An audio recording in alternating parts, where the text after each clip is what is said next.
한국은행 금융통화위원회가 예상했던 대로 또 기준금리를 동결했습니다.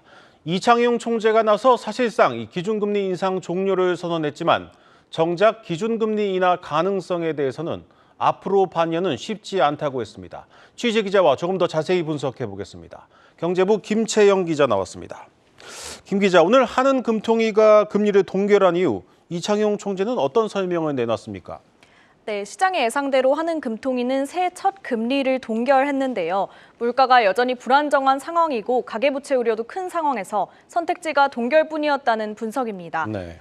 특히 이창용 총재는 지난해 말부터 라스트 마일의 어려움을 여러 번 언급해 왔는데요. 물가 안정 목표치 2% 달성을 위한 마지막 구간에 도달하기가 쉽지 않다는 의미입니다. 즉, 물가가 통화정책 결정의 가장 중요한 요인이라는 건데 이 소비자 물가 상승률이 지난해 12월까지 5개월 연속 3%대에서 내려오지 않고 있습니다.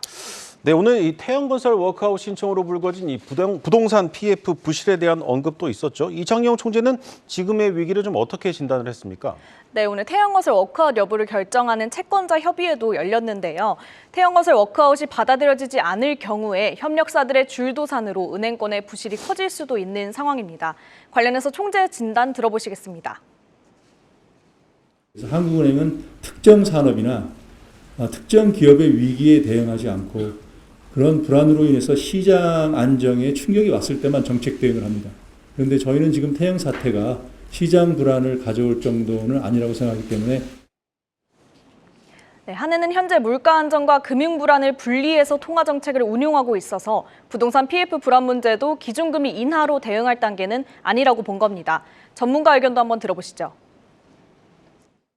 태형건설 말고 큰 건설사로 연쇄적으로 문제가 발생할 가능성은 제한적이라서 작년 새마을금고 사태라든지 재작년 레고랜드 사태 때처럼 필요한 부문에 타겟팅해서 유동성을 지급하거나 공급하는 방식을 통해서 아마 해결해 나갈 것 같고.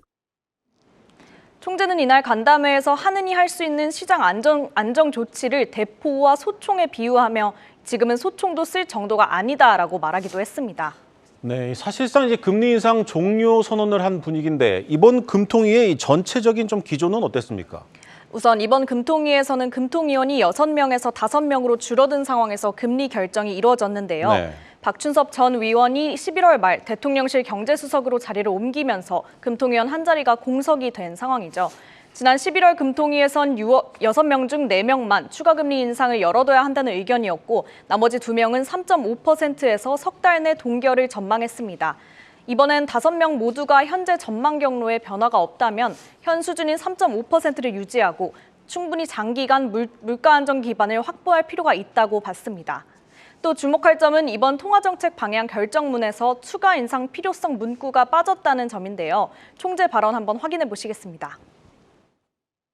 11월에 비해서 유가가 상승할 가능성, 하마스 사태라든지 대외 경제의 불안 요인이 굉장히 리스크가 많이 완화되었기 때문에 추가 인상의 필요성이 많이 낮아졌기 때문에 지금은 상당 기간 동안 그 현재 긴축 기조를 유지함으로써 물가 안정을 도모하는 것이. 지난 11월 금통위 때까지 1년 가까이 금통위는 의결문 마지막 부분에 항상 추가 인상 필요성을 판단할 것이라는 문구를 넣어왔는데요. 이번에는 이게 삭제되면서 11월 금통위 때보다는 비둘기파적인 기조가 감지됐습니다. 네, 이제 금리 인하 시점이 궁금해질 타이밍인데 이창용 총재가 앞으로 반년은 금리 인하가 어렵다고 딱 못을 박았습니다.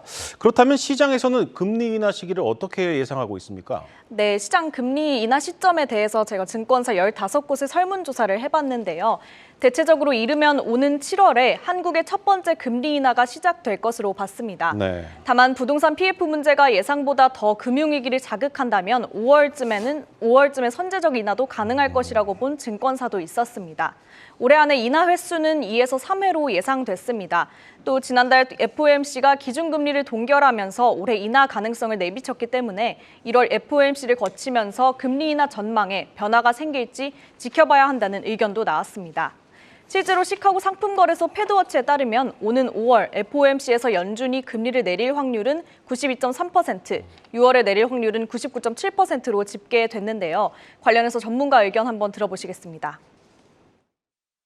12월 FOMC에서 연준이 좀 예상했던 것보다는 좀 더 비둘기파적으로 나오면서 또 한국은행도 올해는 성장률이나 또 부동산 시장 이런 부분들을 좀 봐가면서 올해 3번 정도까지 금리 인하 가능성이 좀 더 높아졌다라고. 현재 우리 경제 상황을 고려하면 기준금리 인하 논의가 시기상조라는 진단도 있는데요. 총재도 이날 간담회에서 물가 경로가 예상대로 갈지 등을 봐야 해서 6개월 내 금리 인하를 예측하기는 쉽지 않은 상황이라고 말하기도 했습니다. 한편 국내 경제와 물가에 대해선 11월 전망이 유지됐습니다. 금통위는 올해 경제 성장률을 지난 11월 전망치 2.1%의 대체로 부합할 것이라며 연간 물가 상승률도 11월 전망치 2.6%의 대체로 부합할 것으로 봤습니다. 네, 잘 들었습니다. 경제부 김채영 기자였습니다.